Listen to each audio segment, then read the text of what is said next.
Bienvenue sur Classique en lecture. Les confidences d'Arsène Lupin de Maurice Leblanc. Le signe de l'ombre, lu par François. J'ai reçu votre télégramme, me dit en entrant chez moi un monsieur à moustache grise, vêtu d'une redingote marron et coiffé d'un chapeau à larges bords. Et me voici. Qu'y a-t-il ? Si je n'avais pas attendu Arsène Lupin, je ne l'aurais certes pas reconnu sous cet aspect de vieux militaire en retraite. Qu'y a-t-il ? Répliquai-je. Oh, pas grand-chose. Une coïncidence assez bizarre. Et comme il vous plaît de démêler les affaires mystérieuses, au moins autant que de les combiner. Et alors ? Vous êtes bien pressé. Excessivement. Si l'affaire en question ne vaut pas la peine que je me dérange. Par conséquent, droit au but. Droit au but ? Allons-y. Et commencez, je vous prie, par jeter un coup d'œil sur ce petit tableau que j'ai découvert, l'autre semaine, dans un magasin poudreux de la rive gauche, et que j'ai acheté pour son cadre empire, à double palmette, car la peinture est abominable.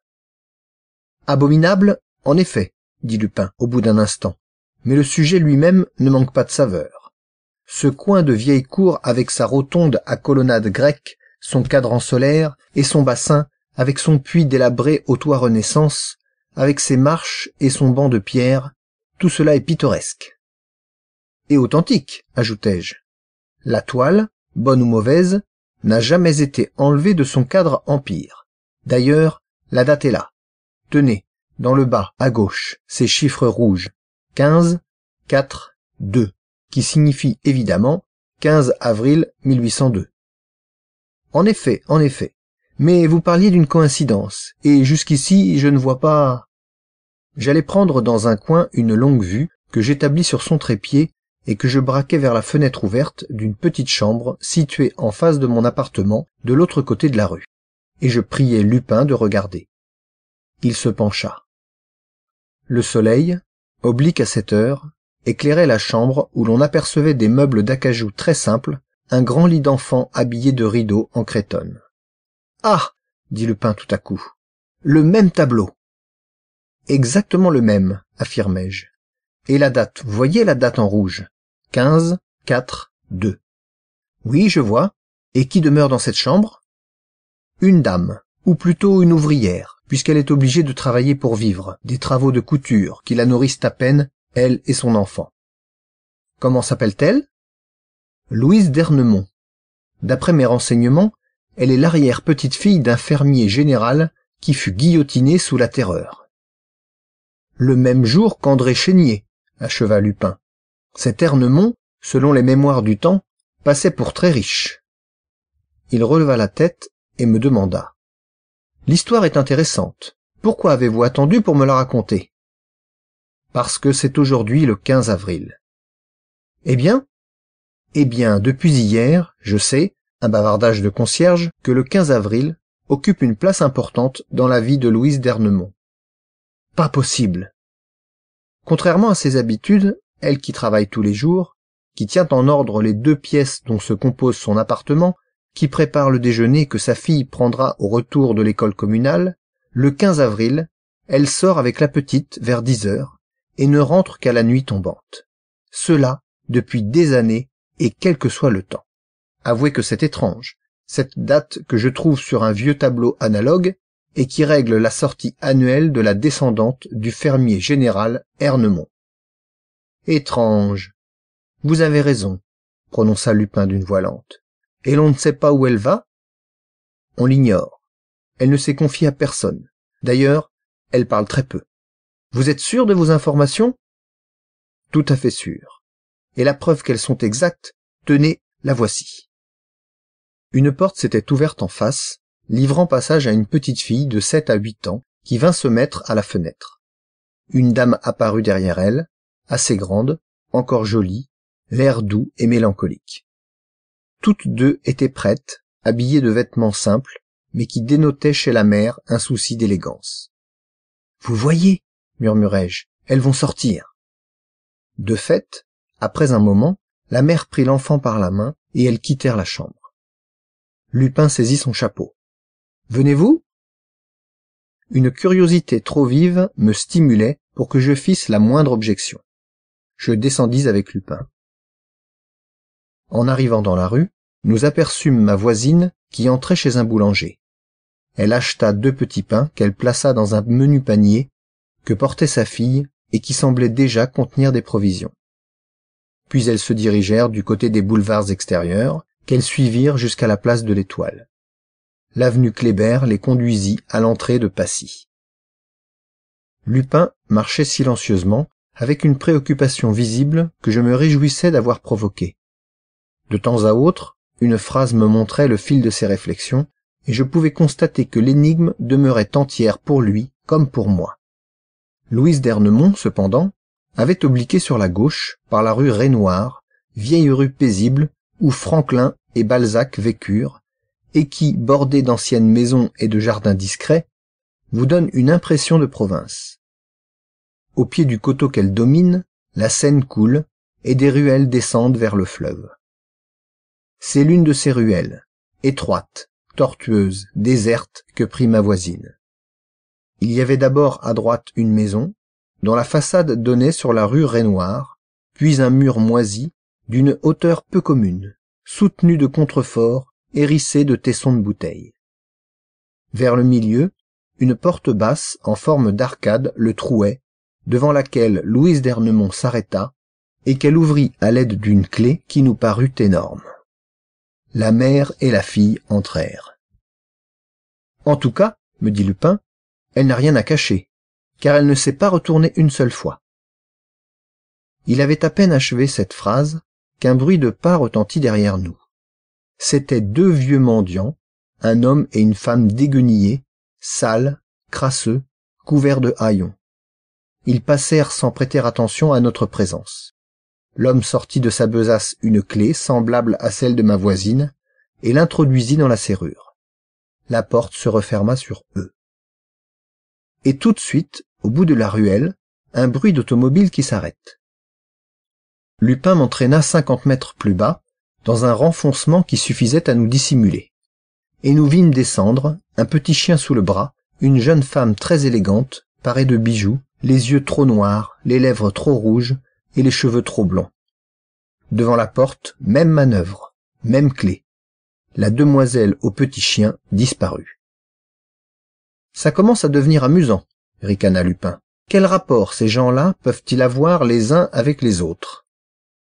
Successivement, débouchèrent 2 dames âgées, maigres, assez misérables d'aspect, et qui se ressemblaient comme 2 sœurs, puis un valet de chambre, puis un caporal d'infanterie, puis un gros monsieur vêtu d'une jaquette malpropre et rapiécée, puis une famille d'ouvriers, tous les 6 pâles, maladifs, l'air de gens qui ne mangent pas à leur faim, et chacun des nouveaux venus arrivait avec un panier ou un filet rempli de provisions.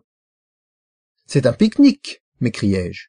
« De plus en plus étonnant, » articula Lupin, « et je ne serai tranquille que quand je saurai ce qui se passe derrière ce mur. » L'escalader, c'était impossible.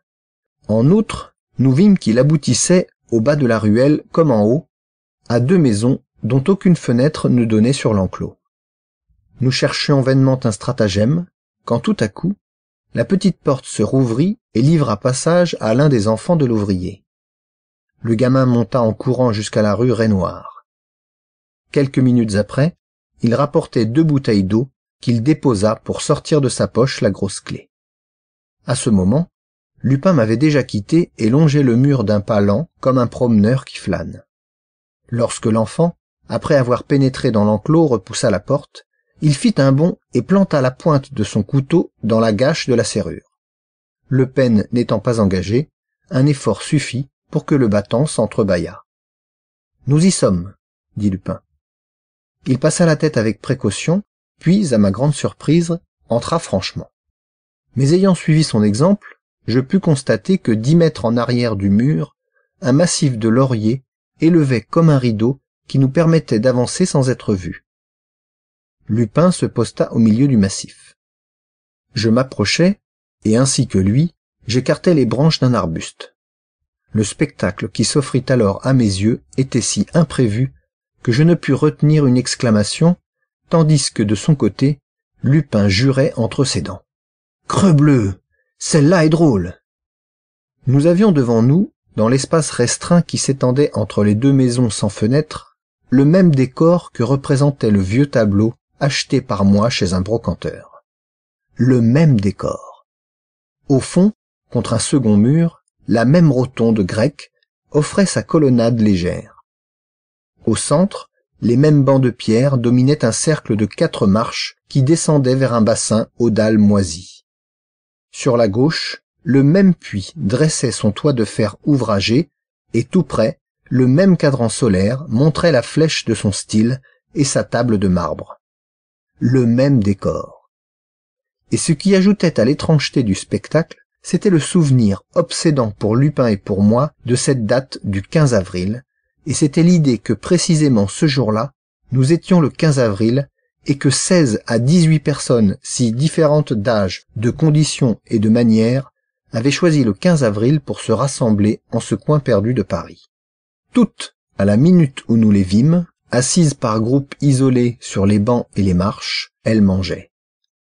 Non loin de ma voisine et de sa fille, la famille d'ouvriers et le couple de mendiants fusionnaient, tandis que le valet de chambre, le monsieur à la jaquette malpropre, le caporal d'infanterie et les 2 sœurs maigres réunissaient leurs tranches de jambon, leurs boîtes de sardines et leur fromage de gruyère.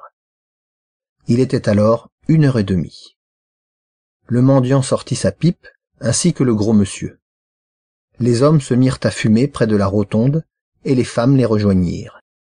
D'ailleurs, tous ces gens avaient l'air de se connaître. Ils se trouvaient assez loin de nous, de sorte que nous n'entendions pas leurs paroles. Cependant, nous vîmes que la conversation devenait animée. La demoiselle au petit chien, surtout, très entourée maintenant, pérorait et faisait de grands gestes qui incitaient le petit chien à des aboiements furieux.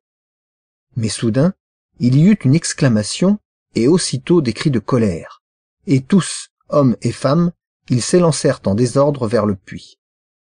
Un des gamins de l'ouvrier en surgissait à ce moment, attaché par la ceinture au crochet de fer qui termine la corde, et les 3 autres gamins le remontaient en tournant la manivelle. Plus agile, le caporal se jeta sur lui, et tout de suite, le valet de chambre et le gros monsieur l'agrippèrent, tandis que les mendiants et les sœurs maigres se battaient avec le ménage ouvrier. En quelques secondes, il ne restait plus à l'enfant que sa chemise. Maître des vêtements, le valet de chambre se sauva, poursuivi par le caporal qui lui arracha la culotte, laquelle fut reprise au caporal par une des sœurs maigres. « Ils sont fous !» murmurai-je, absolument ahuri. « Mais non, dit Lupin. « Comment? Vous y comprenez donc quelque chose ?» À la fin, Louise d'Ernemont, qui s'était posée en conciliatrice, réussit à apaiser le tumulte. On s'assit de nouveau, mais il y eut une réaction chez tous ces gens exaspérés, et ils demeurèrent immobiles et taciturnes, comme harassés de fatigue. Et du temps s'écoula. Impatienté, et commençant à souffrir de la faim, j'allai chercher jusqu'à la rue Raynouard quelques provisions que nous partageâmes tout en surveillant les acteurs de la comédie incompréhensible qui se jouait sous nos yeux. Chaque minute semblait les accabler d'une tristesse croissante, et ils prenaient des attitudes découragées, courbaient le dos de plus en plus et s'absorbaient dans leurs méditations. « Vont-ils coucher là ?» prononçai-je avec ennui. Mais vers 5 heures, le gros monsieur à la jaquette malpropre tira sa montre.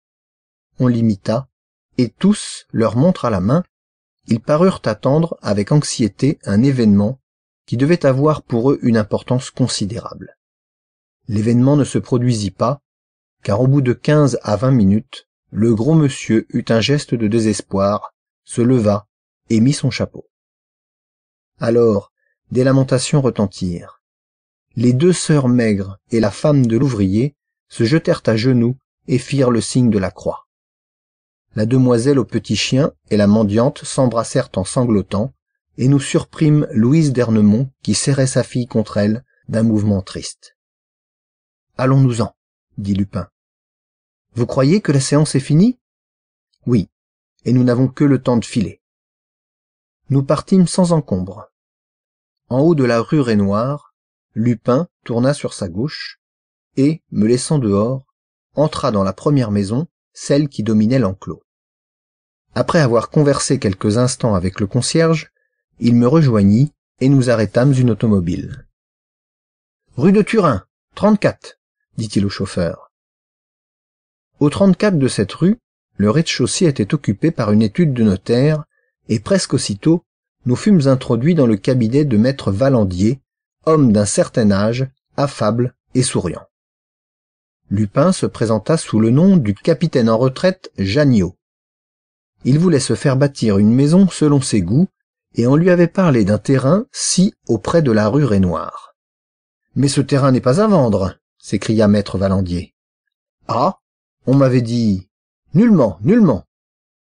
Le notaire se leva et prit dans une armoire un objet qu'il nous montra. Je fus confondu. C'était le même tableau que j'avais acheté, le même tableau qui se trouvait chez Louise d'Ernemont. « Il s'agit du terrain que représente cette toile, le clos d'Ernemont, comme on l'appelle. »« Précisément. »« Eh bien, reprit le notaire, ce clos faisait partie d'un grand jardin que possédait le fermier général d'Ernemont, exécuté sous la Terreur. Tout ce qui pouvait être vendu, les héritiers le vendirent peu à peu. Mais ce dernier morceau est resté, et restera dans l'indivision. À moins que...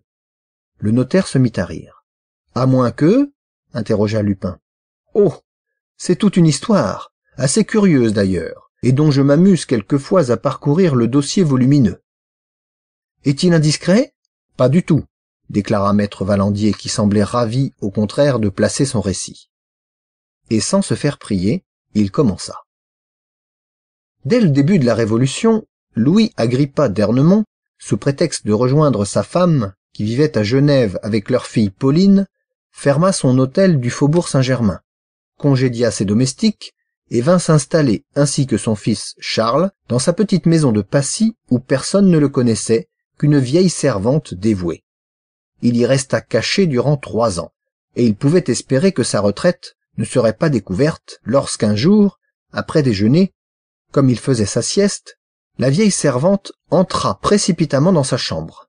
Elle avait aperçu, au bout de la rue, une patrouille d'hommes armés qui semblait se diriger vers la maison.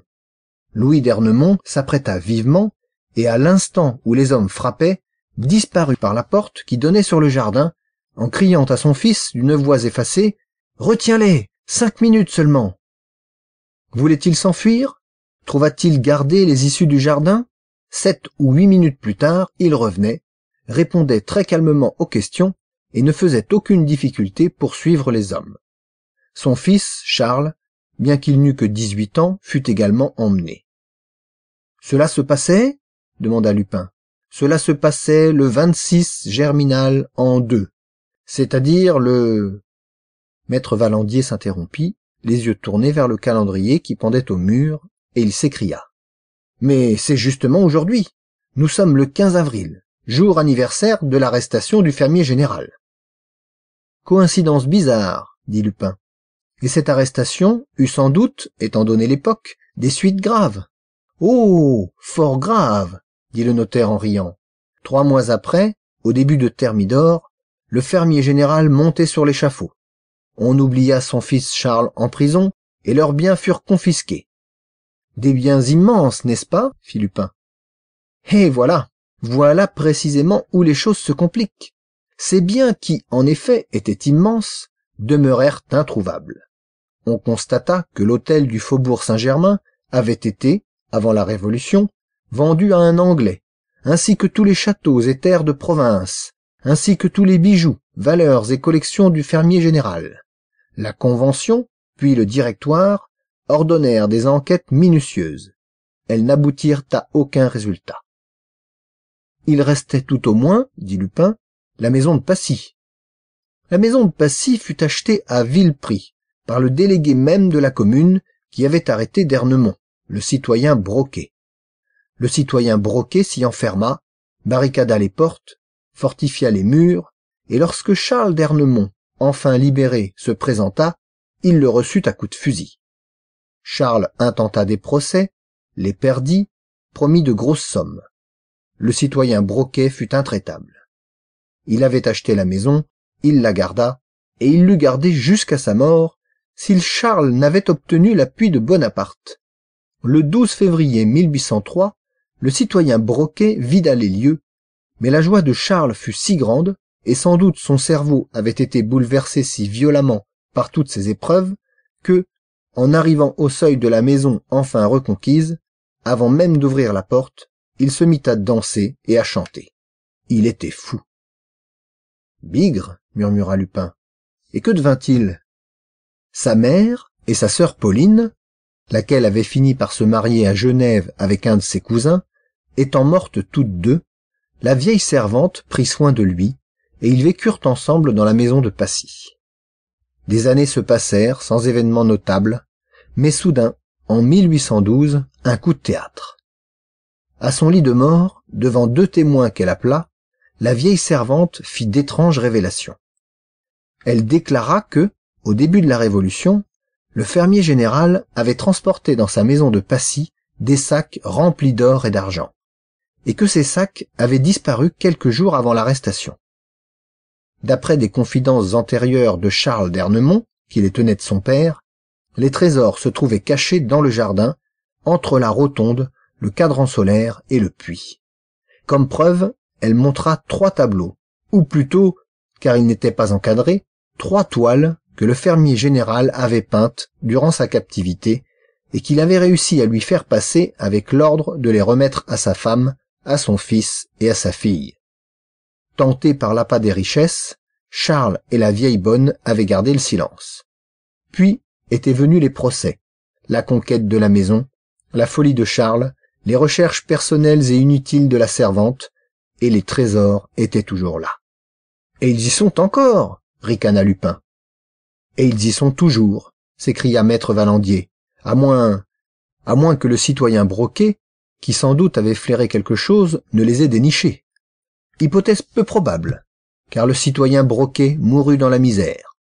Alors on chercha. Les enfants de Pauline, la sœur, accoururent de Genève.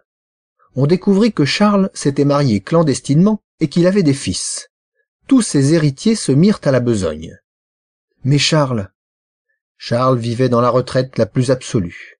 Il ne quittait pas sa chambre. Jamais? Si.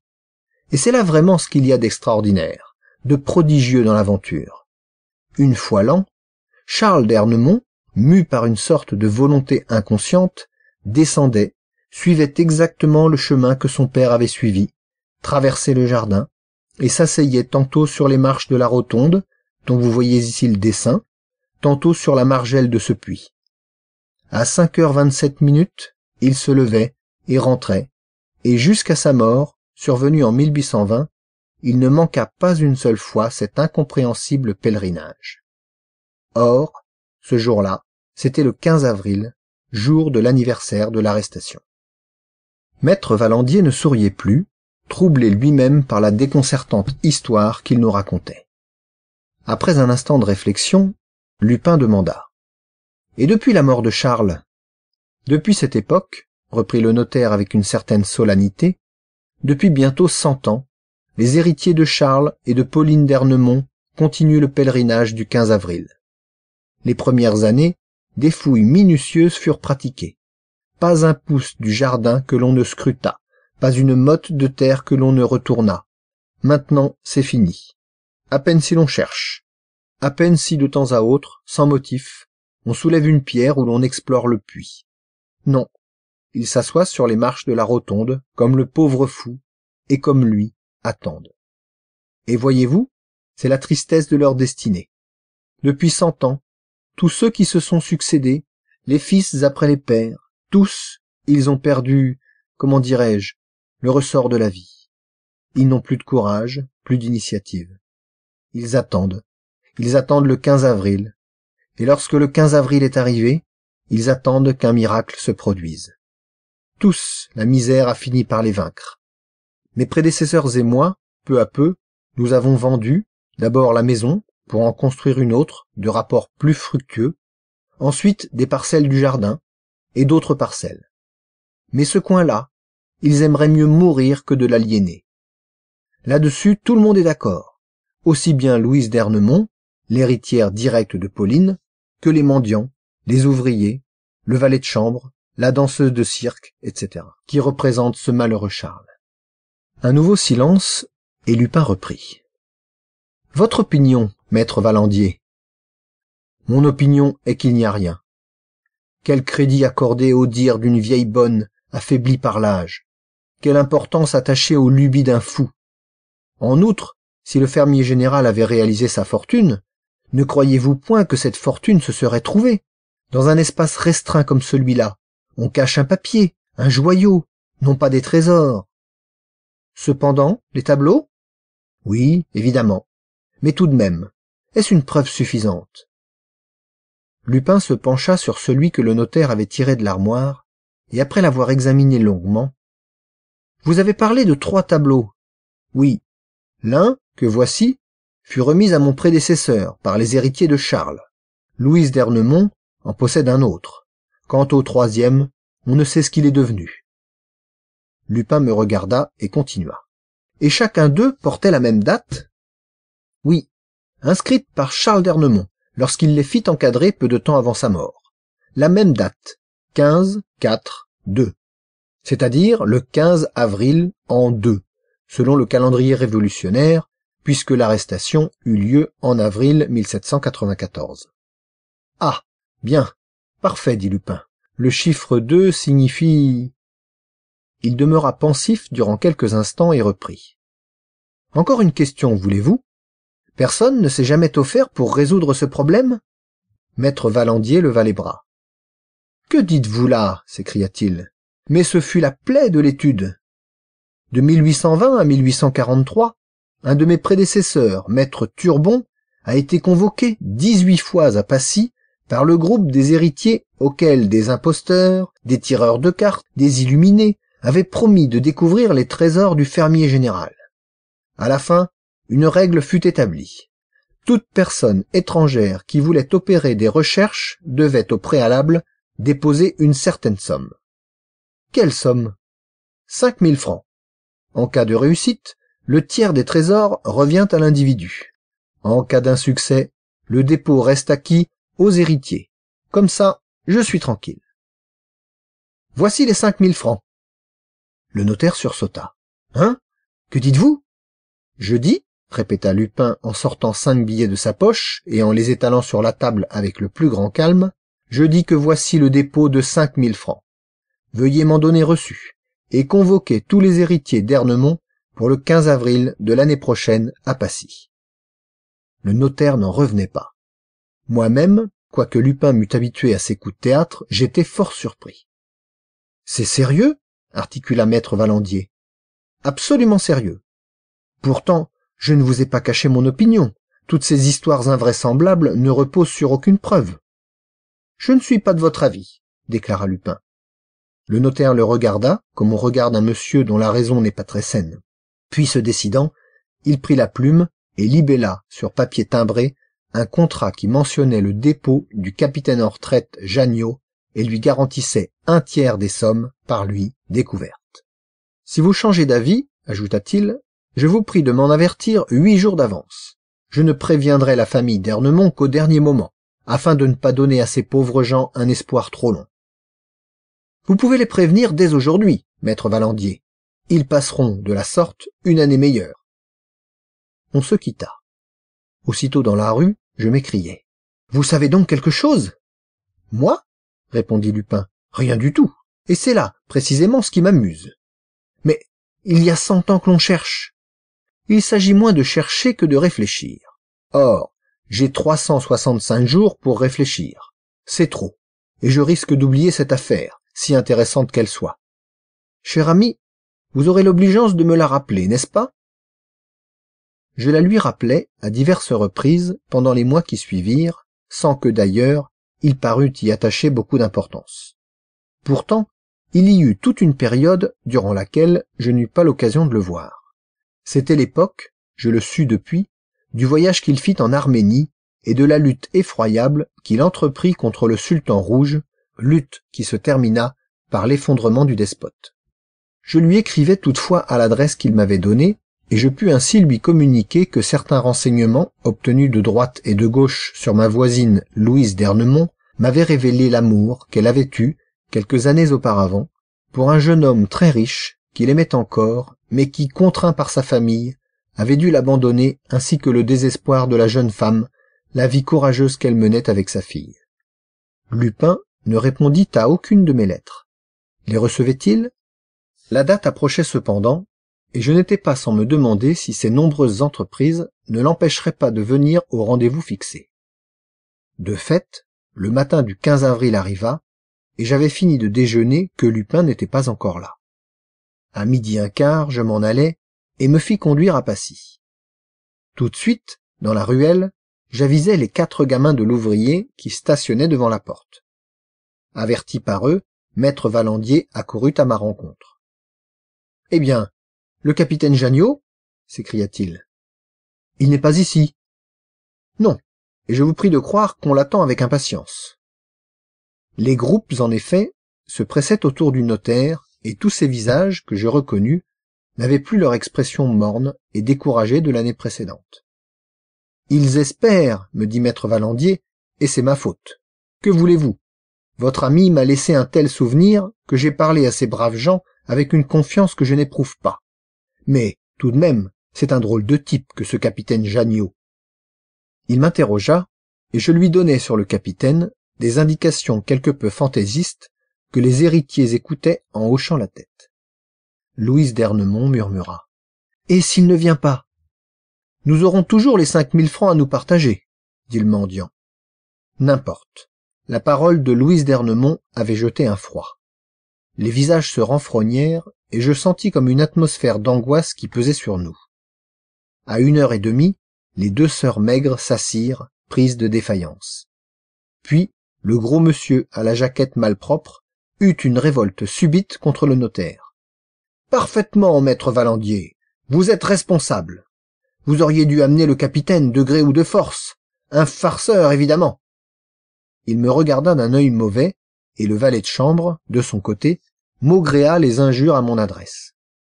Mais l'aîné des gamins surgit à la porte en criant « Voilà quelqu'un! Une motocyclette !» Le bruit d'un moteur grondait par-delà le mur. Au risque de se rompre les os, un homme à motocyclette dégringolait la ruelle. Brusquement, devant la porte, il bloqua ses freins et sauta de machine.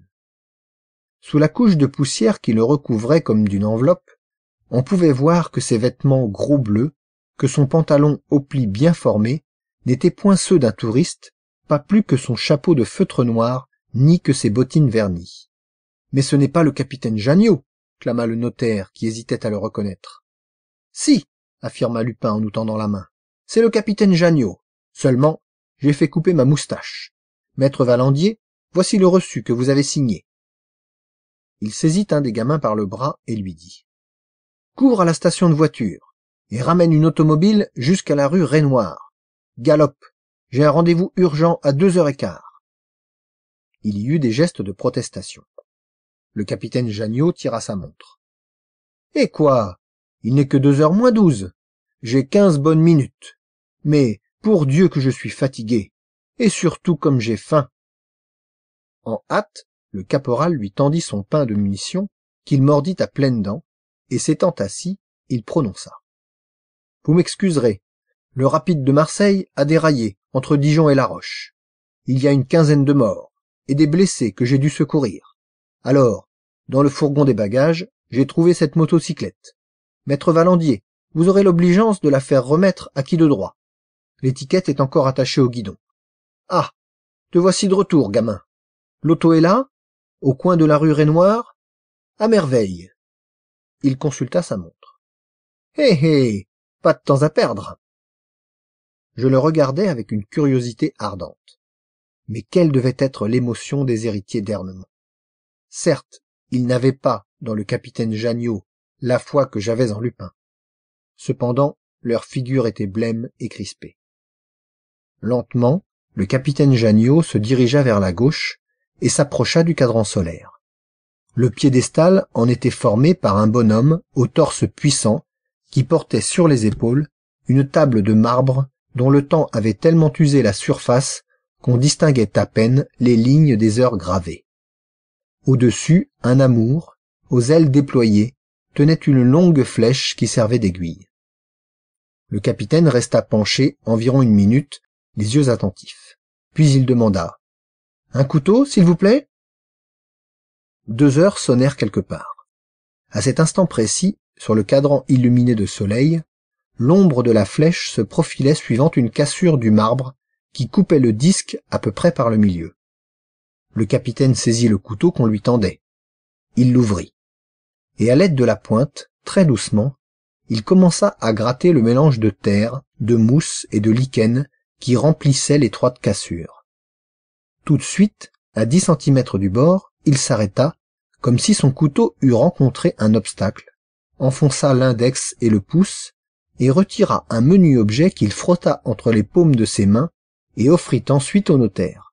« Tenez, maître Valandier, voici toujours quelque chose. » C'était un diamant énorme, de la grosseur d'une noisette, et taillé de façon admirable. Le capitaine se remit à la besogne. Presque aussitôt, nouvelle halte, un second diamant, superbe et limpide, comme le premier apparu. Puis il en vint un troisième et un quatrième. 1 minute après, tout en suivant d'un bord à l'autre la fissure, et sans creuser certes à plus d'1,5 centimètre de profondeur, le capitaine avait retiré 18 diamants de la même grosseur. Durant cette minute, il n'y eut pas, autour du cadran solaire, un seul cri, pas un seul geste.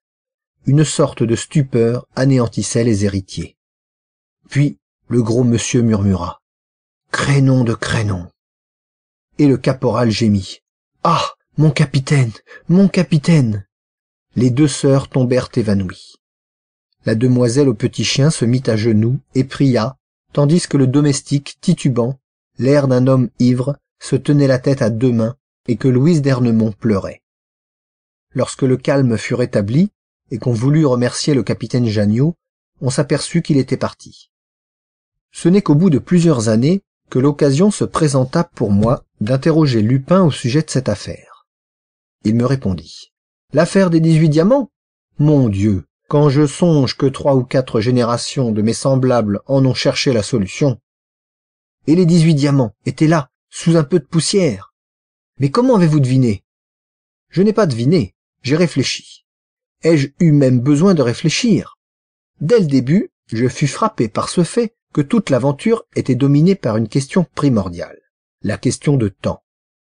Lorsqu'il avait encore sa raison, Charles d'Ernemont inscrivait une date sur les 3 tableaux. Plus tard, dans les ténèbres où il se débattait, une petite lueur d'intelligence le conduisit chaque année au centre du vieux jardin, et la même lueur l'en éloignait chaque année, au même instant, c'est-à-dire à 5h27. Qu'est-ce qui réglait de la sorte le mécanisme déréglé de ce cerveau ? Quelle force supérieure mettait en mouvement le pauvre fou ? Sans aucun doute, la notion instinctive du temps que représentait sur les tableaux du fermier général le cadran solaire. C'était la révolution annuelle de la Terre autour du Soleil qui ramenait à date fixe Charles d'Ernemont dans le jardin de Passy. Et c'était la révolution diurne qui l'en chassait à heure fixe, c'est-à-dire à l'heure, probablement, où le Soleil, caché par les obstacles différents de ceux d'aujourd'hui, n'éclairait plus le jardin de Passy. Or, tout cela, le cadran solaire en était le symbole même. Et c'est pourquoi, tout de suite, je sus où il fallait chercher. Mais l'heure de la recherche, comment l'avez-vous établie ? Tout simplement d'après les tableaux. Un homme vivant à cette époque, comme Charles d'Ernemont, eût inscrit 26 germinal en 2, ou 15 avril 1794, mais non 15 avril en 2. Je suis stupéfait que personne n'y ait songé. Le chiffre 2 signifiait donc 2 heures ? Évidemment. Et voici ce qui dut se passer. Le fermier général commença par convertir sa fortune en bonnes espèces d'or et d'argent. Puis, par surcroît de précaution, avec cet or et cet argent, il acheta 18 diamants merveilleux. Surpris par l'arrivée de la patrouille, il s'enfuit dans le jardin. Où cacher les diamants ? Le hasard fit que ses yeux tombèrent sur le cadran. Il était 2 heures. L'ombre de la flèche suivait alors la cassure du marbre. Il obéit à ce signe de l'ombre, enfonça dans la poussière les 18 diamants et revint très calmement se livrer aux soldats. Mais l'ombre de la flèche se rencontre tous les jours à 2 heures avec la cassure du marbre, et non pas seulement le 15 avril. Vous oubliez, mon cher, qu'il s'agit d'un fou, et que lui, n'a retenu que cette date, le 15 avril. Soit, mais vous, du moment que vous aviez déchiffré l'énigme, il vous était facile, depuis 1 an, de vous introduire dans l'enclos et de dérober les diamants. Très facile, et je n'eusse certes pas hésité si j'avais eu affaire à d'autres gens. Mais vrai, ces malheureux m'ont fait pitié. Et puis, vous connaissez cet idiot de Lupin, l'idée d'apparaître tout d'un coup en génie bienfaisant et dépasser son semblable, lui ferait commettre toutes les bêtises. Bah, m'écriai-je, la bêtise n'est pas si grande. 6 beaux diamants. Voilà un contrat que les héritiers d'Ernemont ont dû remplir avec joie. Lupin me regarda, et soudain, éclatant de rire. Vous ne savez donc pas? Ah! Celle-là est bien bonne. La joie des héritiers d'Ernemont. Mais mon cher ami, le lendemain, ce brave capitaine Janniot avait autant d'ennemis mortels. Le lendemain, les 2 sœurs Maigres et le gros monsieur organisaient la résistance. Le contrat? Aucune valeur, puisque, et c'était facile à le prouver, il n'y avait point de capitaine Janniot. Le capitaine Janniot? D'où sort cet aventurier? Qu'il nous attaque, et l'on verra. Louise d'Ernemont, elle-même? Non. Louise d'Ernemont protesta contre cette infamie. Mais que pouvait-elle? D'ailleurs, devenue riche, elle retrouva son fiancé, je n'entendis plus parler d'elle. Et alors, mon cher ami, pris au piège, légalement impuissant, j'ai dû transiger et accepter pour ma part un modeste diamant, le plus petit et le moins beau. Allez donc vous mettre en 4 pour rendre service à votre prochain. Et Lupin bougonna entre ses dents. Ah, la reconnaissance, quelle fumisterie! Heureusement que les honnêtes gens ont pour eux leur conscience et la satisfaction du devoir accompli. Merci d'avoir écouté les Confidences d'Arsène Lupin sur Classique en lecture. Si cette vidéo vous a plu, vous pouvez la partager. N'hésitez pas à liker, vous abonner et activer la cloche des notifications pour être prévenu lorsque je sors une nouvelle vidéo de lecture. À très vite sur Classique en lecture.